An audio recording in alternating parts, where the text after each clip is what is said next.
Pirrama Bytes has a whole library of games from their Humble Gothic series, as well as their not so popular Risen series. Anyone familiar with their bread and butter knows that it comes with its own unique flavor. Sometimes it's a bit too janky for some, while others are able to enjoy them for their beautiful worlds that are crafted. Today, I wanted to talk about one of their most ambitious titles with Elex. Unlike other titles, Elex is a post-apocalyptic RPG where a comet crashes into a planet called Magaland and destroys many of its civilizations, along with bringing in a new resource known as Elex. Reviews at the times were middling, which is to be expected for a Pirrama Bytes title. However, is there more than meets the eye here upon further study? When you begin, you can start up a game and choose your difficulty. From here, you are given an introductory cutscene of the world of Elex. The world is at war with the Free Peoples versus the Alps. The Free Peoples themselves are split up in three factions: the tree-loving Berserkers, the 40k Inquisitors known as the Clerics, and the Mad Max-inspired Outlaws. You play as Jax, a former Alp commander that has his raider shot down and has all of his Elex drained from his body. This makes him weak and vulnerable, but still sounds like a badass when he talks. There's mana in the seedlings. Once all the cutscenes have played out, or if you decide to skip them, is when the game begins properly. You'll need to find your gear and grab a lead pipe to defend yourself. If you've played a Pirrama Bytes game before,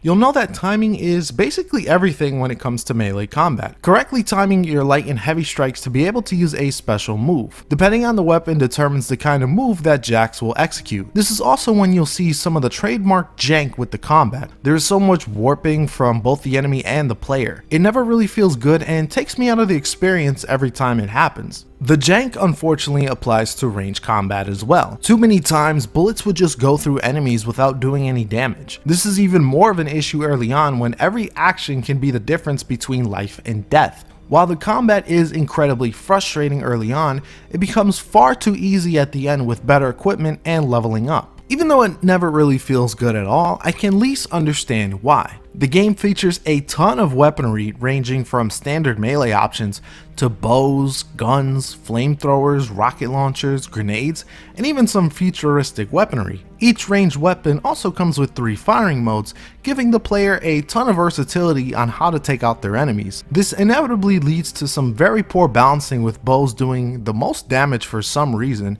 even compared to some heavier weapons. Grenades are also one way to make the early game bearable, as you can chuck them with relative ease, as well as temporarily stunning the enemy. Eventually, you'll realize that you're near the Berserker's town and can start talking to NPCs and get some quests there. Honestly, you really don't even have to do any quests, as the world is pretty much open once the tutorial section is complete. If you want, you can try to find a way to get to the clerics, or maybe make a mad dash to the desert. I personally wouldn't recommend it though, since you are weaker than a toothpick after having all the Elex drained from your body. Still, the option is there, and I commend the developers for giving players that freedom. And the quests here are definitely awesome. Unlike many other RPGs that involve the same types of quests with only one solution, many of them are very unique and memorable. Depending on how you build your character will open up various solutions to you. Even more so, some quests may offer other paths if you decide to go down that route. Nothing is ever 100% what it appears to be on the surface, so feel free to do some of out-of-the-box investigation. As you complete quests and kill enemies, you gain experience points. This gives you 10 points to spend on your attributes, as well as 1 learning point to learn a specific skill. These are divided into combat, survival, personality, crafting, and the faction of your choosing. Learning skills involve finding the right trainer, which thankfully isn't too hard when pulling up the map. Each settlement has their own trainers, so you won't have to worry about having to search all of Magaland for one that teaches combative skills, for example. Speaking of factions, you'll need to join one eventually. The first time I went through this game, I sided with the clerics since they have a ton of laser and plasma rifles to play with. This time, I went with the outlaws to become a shotgun-wielding mercenary. As mentioned previously, each faction provides their own unique skill tree. I personally didn't care too much for the outlaws, since many of their skills focus primarily on taking chems and boosting their potency. Thankfully, the others are far more enjoyable, with berserkers having access to magic, while the clerics get get the ability known as Suggestion. This is basically Jedi mind control, and it's just way too fun to mess around with. I basically used it with every opportunity I can find. Games from Pirrama Bytes are often noted for their brutal difficulty,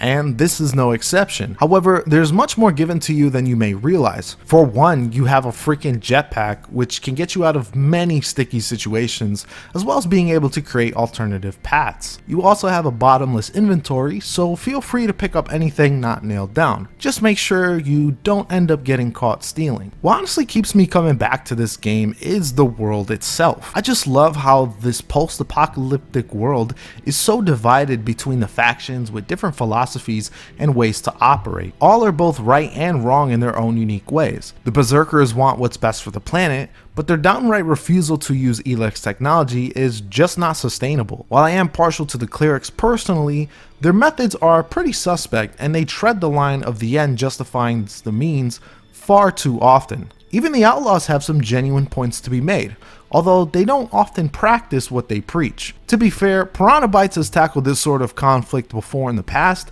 but it's far stronger here and actually relates to the overall conclusion. This game also does a great job rewarding exploration with so many unique weapons to find, as well as encouraging the player's curiosity. For the story and narrative itself, I honestly enjoyed it. It was always fun learning a new piece of the lore or learning more about Jax's past. My only major gripe with the story is the overuse of flashbacks. I get having to establish the career of Jax during his time as an alb, but it was so excessive that I ended up skipping many of these. It also doesn't help that albs are all about logic and reasoning, so their delivery is often very samey and quite boring at times. And speaking of logic and reasoning, Jax can either be hot or cold. This is determined by the actions taken throughout the game and how you have ultimately react to events. Using emotion decreases the coldness level, while staying rational and level-headed increases it. It's not necessarily a good or bad thing, as being too emotional can turn some characters away from your cause. It is also important for the ending and will determine the options available to you. And along with the various NPCs, you also have many companions that can help you. Each companion has their own quest line,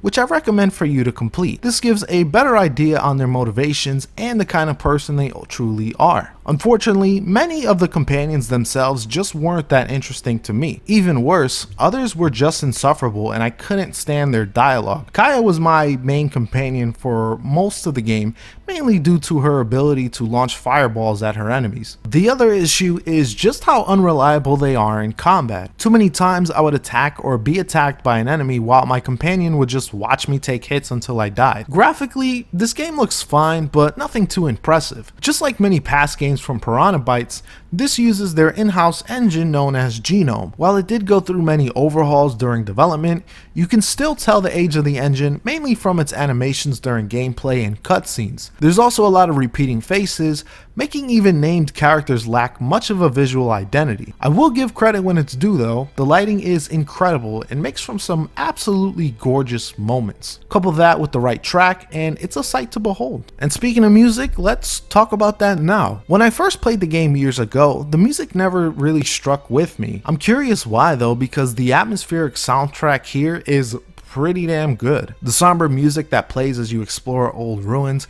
is a perfect complement to your surroundings, but still gives a small feeling of hope for a better future. The battle music is okay, while some of the boss themes attempt to be a bit more original. Not the best soundtrack I've listened to, but definitely a well-fitting one. Including the main protagonist, Jax, the voice work here is honestly quite good. Like many open world games, you'll hear the same voices to many of the characters. However, there are enough unique voices to help flesh out the world. I'm not too familiar with the cast here, but all put in a very solid performance. In terms of game length, both times took me about 30 hours to reach the final conclusion. However, there's still a ton more that you can do. Even after the credits play, you can still visit other towns to see how everyone truly feels about your decisions. Some have even far-reaching consequences that'll piss off a faction entirely. It's awesome being able to actually see firsthand how the world reacts to your ultimate decision instead of just reading about them. Overall, this is a great start to a new series. While it has a ton of combat jank from the Gothic and Risen days, the The sheer ambition of combining so many weapon types and playstyles is commendable. The quests are fun to complete, the world building is fantastic, and the characters are definitely memorable. I've yet to play Elex 2, but maybe I can look at that game one day. Hopefully the combat in that one is far more tolerable than here. Either way, thank you all for watching as always, and this is Powerhouse, signing off.